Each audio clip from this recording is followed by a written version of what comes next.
नमस्कार दोस्तों, आप सभी का स्वागत है आपके प्यारे यूट्यूब चैनल नया सवेरा प्लस में। दोस्तों, यह वीडियो क्लास 12 के फिजिक्स के फर्स्ट चैप्टर जिसका नाम है विद्युत आवेश तथा क्षेत्र, उसका यह लेक्चर नंबर 15 है। जिन स्टूडेंटों ने इससे पहले के सभी लेक्चरों को नहीं देखा है, तो सबसे पहले मैं उनको बता दूं कि वे लोग सबसे पहले जाकर उन सभी लेक्चर को देखें, उसके बाद इस लेक्चर को देखें, जिससे कि उनको यह लेक्चर अच्छे तरीके से समझ में आ जाए। उन सभी लेक्चरों के प्लेलिस्ट का लिंक मैंने इस वीडियो के डिस्क्रिप्शन में दिया है, वहाँ से आप लोग जा करके उन सभी लेक्चरों को देख सकते हैं। तो चलिए दोस्तों, देर न करते हुए इस वीडियो को स्टार्ट करते हैं। देखिए दोस्तों, हमने इससे पहले के लेक्चर में न्यूमेरिकल देखे थे और आज का जो लेक्चर एकदम पूरा फ्रेश है। यहाँ से कोई भी यदि नया भी स्टूडेंट होगा तो उसको समझ में आ जाएगा।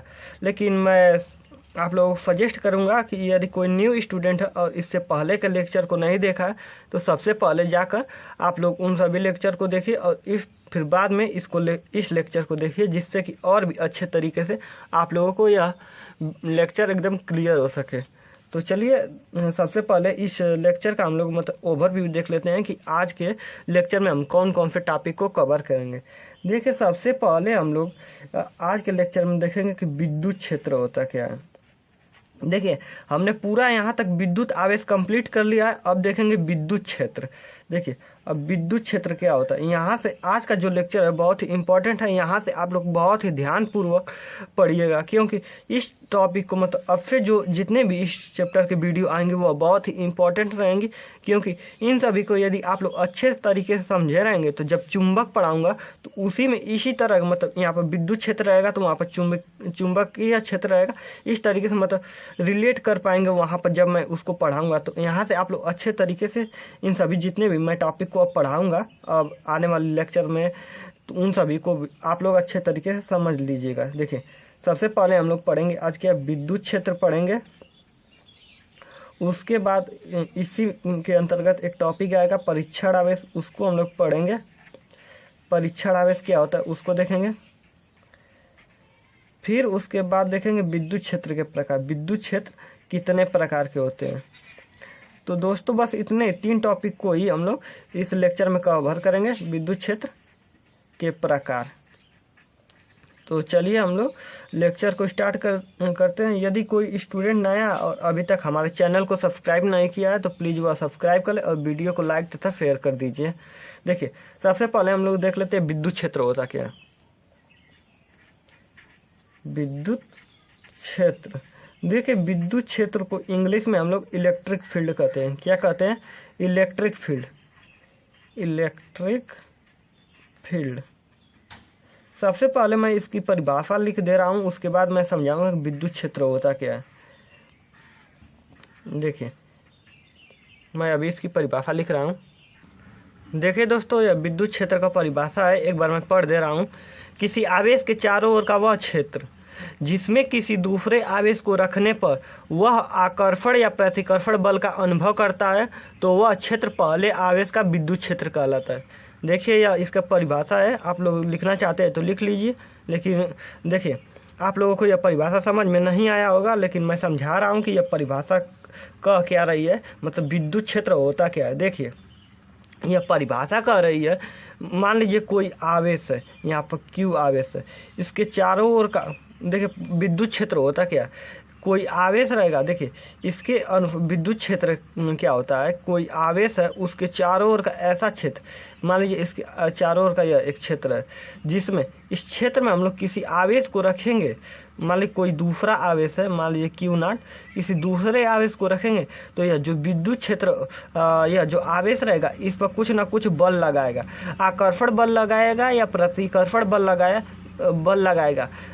तो देखिए, इस आवेश के चारों ओर का ऐसा क्षेत्र जिसमें किसी दूसरे आवेश को रखने पर यह जो दूसरा आवेश है यह एक आकर्षण या प्रतिकर्षण बल का अनुभव करता है।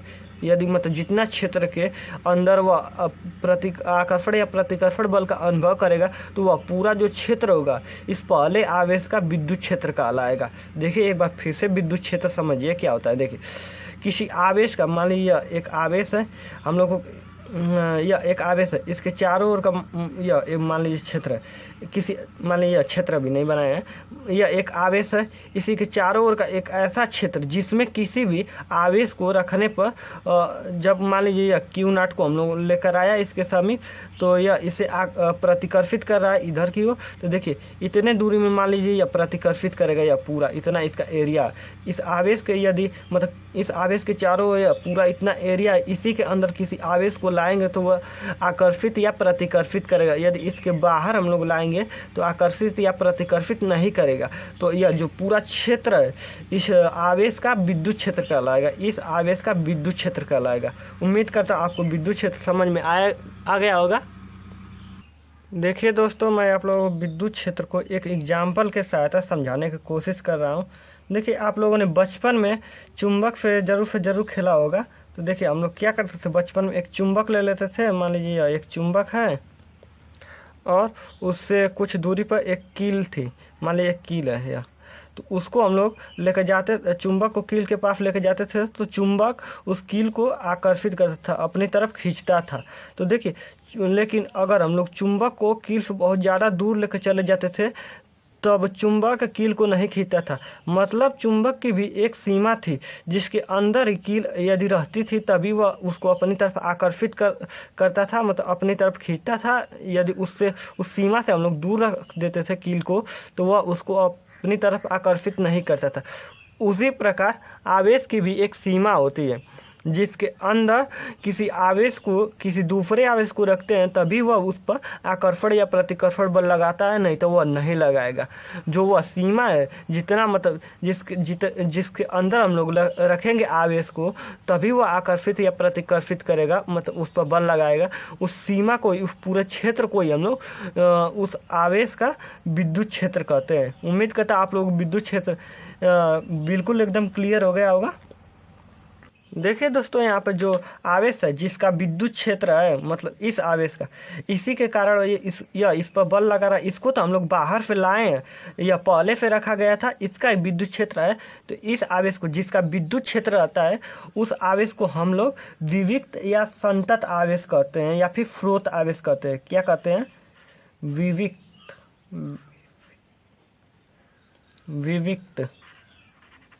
विविक्त या स्रोत, क्योंकि यही इस स्रोत है, इसी के कारण विद्युत बल लग रहा है इस पर। स्रोत या संतत आवेश कहते हैं, संतत आवेश भी कहते हैं इसको ही जिसका विद्युत क्षेत्र, उसे ही हम लोग विविक्त या स्रोत या संतत आवेश कहते हैं।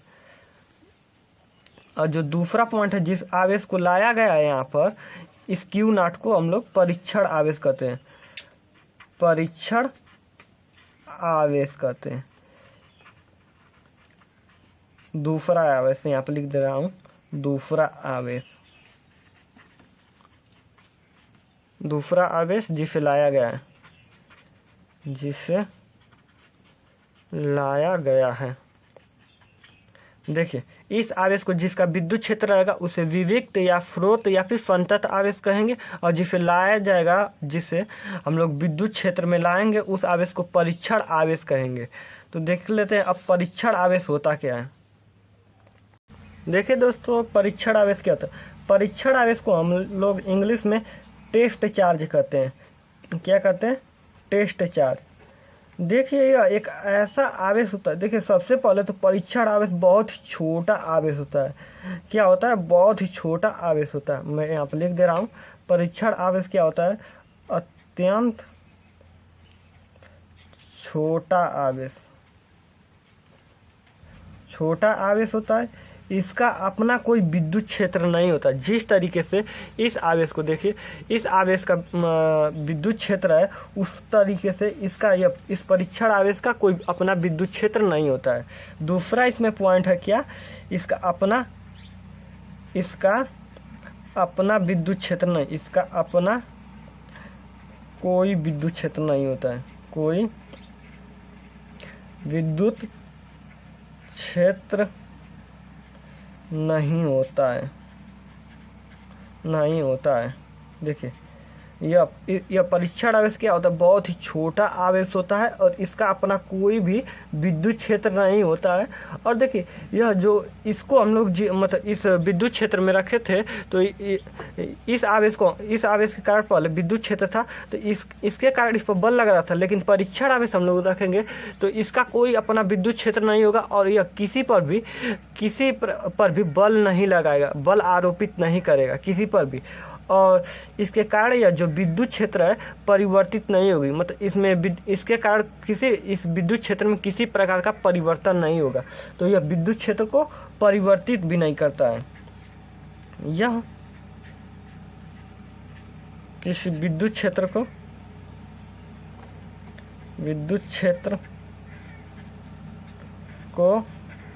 परिवर्तित नहीं करता है, यह किसी भी विद्युत क्षेत्र को परिवर्तित नहीं करता है।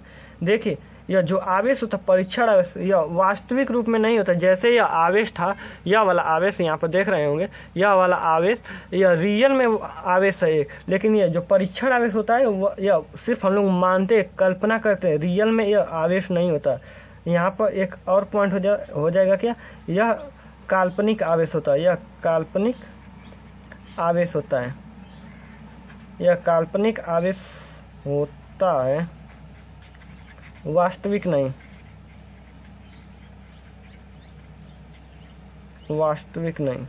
देखिए परीक्षण आवेश क्या होता है। देखिए परीक्षण आवेश जो होता है बहुत, यहाँ पर आप लोग दिख नहीं रहा है, देखें परीक्षण आवेश बहुत ही छोटा आवेश होता है और इसका अपना कोई विद्युत क्षेत्र नहीं होता। जिस तरीके से इस आवेश का विद्युत क्षेत्र था उस तरीके से इसका कोई अपना विद्युत क्षेत्र नहीं होता है। और इस आवेश को, परीक्षण आवेश को किसी भी यदि विद्युत क्षेत्र में रखते हैं तो वह उसको परिवर्तित नहीं करता, उस विद्युत क्षेत्र को परिवर्तित नहीं करेगा।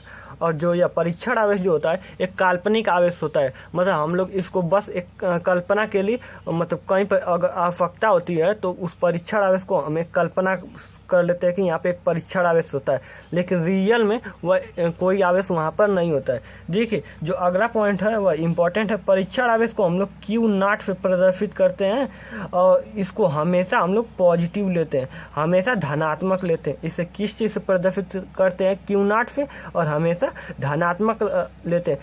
जहाँ पर भी यदि कहीं पर भी हम लोगों को आवेश की आवश्यकता होती है तो हमेशा हम लोग परीक्षण आवेश को ही लेकर जाते हैं। उम्मीद करता हूँ यहाँ तक परीक्षण आवेश आप लोगों को क्लियर हो गया होगा कि देखिए परीक्षण आवेश क्या होता है, बहुत छोटा आवेश होता है, इसका अपना कोई विद्युत क्षेत्र नहीं होता। जिस तरीके से इस आवेश का, यहाँ पर देखिए आप लोग देख लीजिए इसको, इस आवेश का विद्युत क्षेत्र था उस प्रकार से इस परीक्षण आवेश का कोई भी विद्युत क्षेत्र नहीं होता है और यह किसी भी विद्युत क्षेत्र में किसी प्रकार का परिवर्तन नहीं करता है। परिवर्तन का मतलब मान लीजिए यह बल इस पर लगा रहा है, मतलब Q जो जिसका विद्युत क्षेत्र है वह इस पर परीक्षण आवेश पर बल लगा रहा है, लेकिन यह इस पर बल नहीं लगाएगा और इसका कोई विद्युत क्षेत्र नहीं होगा और यह सिर्फ एक काल्पनिक आवेश होता है, यह रियल में नहीं होता है। और इसको हम लोग Q0 से प्रदर्शित करते हैं और हमेशा इसे धनात्मक लेते हैं। कहीं पर भी यदि परीक्षण आवेश की आवश्यकता होगी तो हम लोग सोचेंगे नहीं कि मतलब कैसा आवेश लें, क्या लें, तो हम लोग डायरेक्ट उसको परीक्षण आवेश को लेंगे Q0 को और हमेशा पॉजिटिव लेंगे। उम्मीद करता हूँ यहाँ तो आप लोगों को परीक्षण आवेश और विद्युत क्षेत्र एकदम क्लियर हो गया होगा। तो हम लोग अब बढ़ते हैं अगली टॉपिक की ओर। हम लोगों का अगली टॉपिक क्या है, हम लोग देखेंगे विद्युत क्षेत्र के प्रकार। देखिए हम लोग क्या अब देखेंगे, विद्युत क्षेत्र के प्रकार। देखिए विद्युत क्षेत्र के प्रकार को इंग्लिश में कहते हैं काइंड ऑफ इलेक्ट्रिक चार्ज। देखिए हम लोग विद्युत क्षेत्र को किस आधार पर विभाजित कर रहे हैं, यह बहुत ही जरूरी है। देखिए हम लोग विभाजित कर रहे हैं कि परीक्षण आवेश पर किस प्रकार से बल लग रहा है विद्युत क्षेत्र के कारण, उसके आधार पर हम लोग विद्युत क्षेत्र को विभाजित कर रहे हैं। किस आधार पर, परीक्षण आवेश पर लगने वाले बल के आधार पर। परीक्षण आवेश पर लगने वाले बल के आधार पर, परीक्षण आवेश पर लगने वाले बल के आधार पर, इस आधार पर हम लोग विद्युत क्षेत्र को विभाजित करेंगे। देखिए इस आधार पर जो विद्युत क्षेत्र होता है वह दो प्रकार का होता है। पहला होता है एक समान विद्युत क्षेत्र, दूसरा होता है असमान विद्युत क्षेत्र। पहला क्या होता है, पहला होता है एक समान विद्युत क्षेत्र और दूसरा असमान विद्युत क्षेत्र। तो मैं इन दोनों को एक एक करके बता रहा हूँ। देखिए, पहला होता है एक समान, या फिर इसी को कहते हैं समरूपी, कहीं कहीं बुकों में समरूपी लिखा रहेगा, समरूपी विद्युत क्षेत्र। विद्युत क्षेत्र इंग्लिश में इसे कहेंगे यूनिफॉर्म इलेक्ट्रिक फील्ड। तो हम यहाँ पर चार्ज लिख दें, यह फील्ड रहेगा, यहाँ पर फील्ड इलेक्ट्रिक फील्ड, क्या इंग्लिश में कहेंगे यूनिफॉर्म इलेक्ट्रिक फील्ड। देखिए, एक समान, देखिए नाम से ही स्पष्ट है, ऐसा विद्युत क्षेत्र जो प्रत्येक बिंदु पर एक समान हो। एक समान का मतलब क्या होता है? ऐसा विद्युत क्षेत्र जिसमें हम किसी परीक्षण आवेश को या फिर किसी आवेश को रखें, ऐसा विद्युत क्षेत्र जिसमें किसी आवेश को रखें तो उस पर प्रत्येक बिंदु पर, मतलब उस क्षेत्र के अंदर प्रत्येक बिंदु पर वह जो आवेश रखा गया वो उस पर एक समान बल लगे। मतलब उस पर मान लीजिए, यहाँ पर देखिए, इसको पहले परिभाषा इसका लिख दे रहा हूँ मैं। देखिए इसकी परिभाषा, एक समान विद्युत क्षेत्र क्या है? वह विद्युत क्षेत्र जिसके प्रत्येक बिंदु पर परीक्षण आवेश पर एक समान विद्युत बल का अनुभव करता है, एक समान विद्युत क्षेत्र कहलाता है। देखिए, यह परिभाषा क्या कर रही है, मैं आप लोगों को समझाता हूँ। देखिए, मान लीजिए यह कोई विद्युत क्षेत्र मैं बना दे रहा हूँ। यह देखिए क्यू है आवेश, इसके कारण एक विद्युत क्षेत्र या पूरा है, इसके कारण मान लीजिए यहाँ पर। तो देखिए इसके अंदर यह पूरा बिंदु है इसके अंदर। तो देखिए यह कह है एक समान विद्युत क्षेत्र, इसको कब कहेंगे? यह पूरा तो विद्युत क्षेत्र है, लेकिन इसको एक समान कब कहेंगे? एक समान उस समय कहेंगे जब हम परीक्षण आवेश को किसी भी बिंदु पर इसमें रखें, इस बिंदु पर रखे, इधर रखे, कहीं पर भी रखे, तो उस पर हमेशा एक ही मान का, मतलब एक ही परिमाण का हमेशा बल लगे। मतलब मान लीजिए इस पर, यहाँ इस बिंदु पर 5 न्यूटन का बल लग रहा है, फिर इधर जाए तो 5 न्यूटन का लगे, इधर भी कहीं पर भी जाए इसके अंदर तो हमेशा 5 न्यूटन का ही बल लगे। तो उस हम लोग क्षेत्र को कहेंगे एक समान विद्युत क्षेत्र। ऐसे विद्युत क्षेत्र को हम लोग कहेंगे एक समान विद्युत क्षेत्र। उम्मीद करता हूँ आप लोगों को एक समान विद्युत क्षेत्र समझ में आ गया होगा। एक समान विद्युत क्षेत्र किसे कहेंगे? ऐसा विद्युत क्षेत्र जिसके अंदर किसी परीक्षण आवेश को रखें तो वह प्रत्येक बिंदु पर एक समान बल का अनुभव करे, तो उस विद्युत क्षेत्र को हम लोग कहेंगे एक समान विद्युत क्षेत्र। और दूसरा कौन सा विद्युत क्षेत्र का प्रकार है? दूसरा है असमान विद्युत क्षेत्र। आप समझ गए हो कि असमान विद्युत क्षेत्र क्या होता है। तो देखिए मैं अभी बता दे रहा हूँ असमान क्या होता है। असमान विद्युत क्षेत्र ऐसा विद्युत क्षेत्र होता है जिसके प्रति अलग अलग बिंदु पर, मतलब यहाँ पर रखें तो कोई और अलग बल लगे, इधर रखें कि कोई अलग बल लगे, उस पर मतलब समान बल का अनुभव नहीं करे। जैसे मान लीजिए यहाँ पर रखें, असमान यदि रहता है तब यहाँ पर रखेंगे तो 5 न्यूटन का लगेगा, यहाँ पर रखेंगे 10, यहाँ पर 2, इस तरह करके मतलब अलग अलग लगे तो उसे असमान विद्युत क्षेत्र कहते हैं। तो चलिए उसकी परिभाषा देख लेते हैं। देखिए दोस्तों, असमान विद्युत क्षेत्र की यह परिभाषा है। क्या है? वह विद्युत क्षेत्र जिसके भिन्न भिन्न बिंदुओं पर परीक्षण आवेश अलग अलग विद्युत बल का अनुभव करे तो उसे असमान या असमरूपी विद्युत क्षेत्र कहते हैं। देखिए अब मैं एक बार फिर से इसको समझा देना चाहता हूँ। देखिए यह कह क्या रहा है? असमान विद्युत क्षेत्र उसे कहेंगे, मतलब किसी आवेश के चारों ओर के क्षेत्र, विद्युत क्षेत्र ऐसा रहेगा, किसी आवेश के चारों ओर का ऐसा विद्युत क्षेत्र जिसके अंदर हम लोग जब परीक्षण आवेश को रखे तो एक बिंदु पर रखे तो उसके ऊपर कोई मान लीजिए कोई बल दूसरा कोई मान लीजिए 5 न्यूटन का बल लग रहा है, फिर दूसरे बिंदु पर रखे तो 3 न्यूटन का। इस तरह मतलब हर एक प्रत्येक बिंदु अलग अलग बिंदु पर रखें तो अलग अलग उसके ऊपर बल लगे, तो ऐसे विद्युत क्षेत्र को हम लोग कहेंगे असमान विद्युत क्षेत्र। उम्मीद करता हूँ आपको असमान विद्युत क्षेत्र और एक समान विद्युत क्षेत्र समझ में आ गया होगा। तो हम अब एक बार फिर से आप लोगों को पूरा रिवाइज कर देते हैं जितना भी मैंने इस वीडियो में पढ़ाया है। तो देखिए सबसे पहले हम लोगों ने पढ़ा विद्युत क्षेत्र। देखिए विद्युत क्षेत्र को हम लोग इंग्लिश में इलेक्ट्रिक फील्ड कहते हैं। और विद्युत क्षेत्र होता क्या है? तो देखिए यह किसी भी आवेश के चारों ओर का ऐसा क्षेत्र होता है, किसी भी आवेश के चारों ओर का ऐसा क्षेत्र होता है जिसमें हम किसी अन्य आवेश को, मतलब दूसरे आवेश को रखते हैं तो यह जो दूसरा आवेश होता है उस पर एक बल लगता है तो इस मतलब उस क्षेत्र को ही हम लोग क्या कहते हैं, विद्युत क्षेत्र कहते हैं। तो देखिए विद्युत क्षेत्र क्या होता है, किसी आवेश के चारों ओर का ऐसा क्षेत्र होता है जिसके अंदर किसी आवेश को रखने पर उस पर आकर्षण या प्रतिकर्षण बल लगता है। तो उस क्षेत्र को, जिस क्षेत्र में उस पर आकर्षण या प्रतिकर्षण बल लगा है, उस क्षेत्र को ही पहले आवेश का मेरे देखिए इस आवेश का विद्युत क्षेत्र कहेंगे, न कि इसका विद्युत क्षेत्र कहेंगे। समझ में आ गया? इस आवेश का जिसका पहले से क्षेत्र है और उसी का यह मतलब पूरा क्षेत्र हो जाए, उसी का ही हम लोग विद्युत क्षेत्र कहेंगे। और देखिए यह जो पहला आवेश जिसका क्षेत्र, उसे हम लोग विविक्त आवेश या स्रोत आवेश या संतत आवेश कहते हैं। देखिए क्योंकि स्रोत आवेश इसलिए कहते हैं क्योंकि इसी के कारण पूरा विद्युत क्षेत्र उत्पन्न हुआ है, और जिसे हम लोग इसमें रखते हैं विद्युत बल का अनुभव करने के लिए, पता करने के लिए कहाँ तक इसका विद्युत क्षेत्र है, उस आवेश को हम लोग परीक्षण आवेश कहते हैं। तो फिर उसके बाद हम लोगों ने देखा परीक्षण आवेश क्या होता है। देखिए परीक्षण आवेश को इंग्लिश में टेस्ट चार्ज कहते हैं। तो देखिए हमने देखा कि परीक्षण आवेश जो होता है बहुत ही छोटा आवेश होता है और इसका अपना कोई भी विद्युत क्षेत्र नहीं होता, और इसे हम जब विद्युत क्षेत्र में रखते हैं तो वह उस विद्युत क्षेत्र को भी किसी प्रकार का उसमें परिवर्तन नहीं करता है। ठीक है। फिर उसके बाद यह जो परीक्षण आवेश है यह काल्पनिक है, बस हम लोग इसका कल्पना करते हैं, यह रियल में कोई आवेश नहीं होता और इसको Q0 से प्रदर्शित करते हैं और यह हमेशा धनात्मक, इसको कहीं पर भी परीक्षण आवेश को लेना होगा तो हमेशा हम लोग धनात्मक लेंगे। फिर उसके बाद हम लोगों ने देखा कि विद्युत क्षेत्र क्या होता है। विद्युत क्षेत्र के प्रकार देखे तो देखिए विद्युत क्षेत्र के प्रकार हम लोगों ने किस आधार पर देखा कि परीक्षण आवेश पर किस प्रकार से बल लग रहा है, उस आधार पर विद्युत क्षेत्र के प्रकार देखे। सबसे पहले उसमें पहला प्रकार था एक समान या समरूपी विद्युत क्षेत्र। उसमें क्या था, ऐसा विद्युत क्षेत्र, देखिए तो एक समान विद्युत क्षेत्र क्या था, ऐसा विद्युत क्षेत्र था जिसके प्रत्येक बिंदु पर हम लोग परीक्षण आवेश को रखे तो वह एक समान उस पर बल लगे।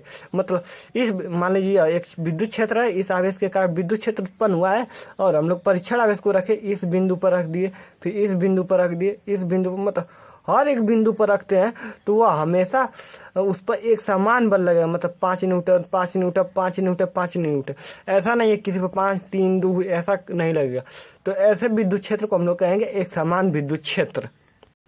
फिर हमने देखा असमान विद्युत क्षेत्र, असमरूपी विद्युत क्षेत्र। देखिए यह क्या होता है, कैसा विद्युत क्षेत्र होता है, यह एक ऐसा विद्युत क्षेत्र होता है जिसके अंदर हम लोग अलग अलग बिंदु पर आवेश को रखे, परीक्षण आवेश को रखे तो वह अलग अलग बल का अनुभव करे। तो ऐसे विद्युत क्षेत्र को कहते हैं असमान या असमरूपी विद्युत क्षेत्र। उम्मीद करता आपको यह पूरा जितने भी टॉपिक को मैंने पढ़ाया वह पूरा समझ में आ गया होगा। यदि आप लोग समझ में आ गया होगा तो प्लीज़ आप लोग वीडियो को लाइक कीजिए और शेयर कीजिए तथा अपने दोस्तों को भी बताइए इस चैनल के बारे में। और चैनल पर नए और अभी तक चैनल को सब्सक्राइब नहीं किया तो प्लीज़ सब्सक्राइब कर लीजिए, क्योंकि इसी तरह के वीडियो आप लोगों को हमेशा मिलती रहेंगी। तो चलिए अब दोस्तों मिलते हैं हम लोग अगले लेक्चर में। देखिए दोस्तों अगले लेक्चर में क्या पढ़ेंगे, अगले लेक्चर में हम पढ़ेंगे विद्युत बल रेखाएं क्या होती है, जो बहुत ही इम्पोर्टेंट है, बहुत ही कॉन्सेप्ट वाला है। तो आप लोग उस वीडियो को मिस नहीं कीजिएगा। तो आप लोग जरूर से जरूर चैनल को सब्सक्राइब कर लीजिए। तो चलिए मिलते हैं अगले वीडियो में। जय हिंद।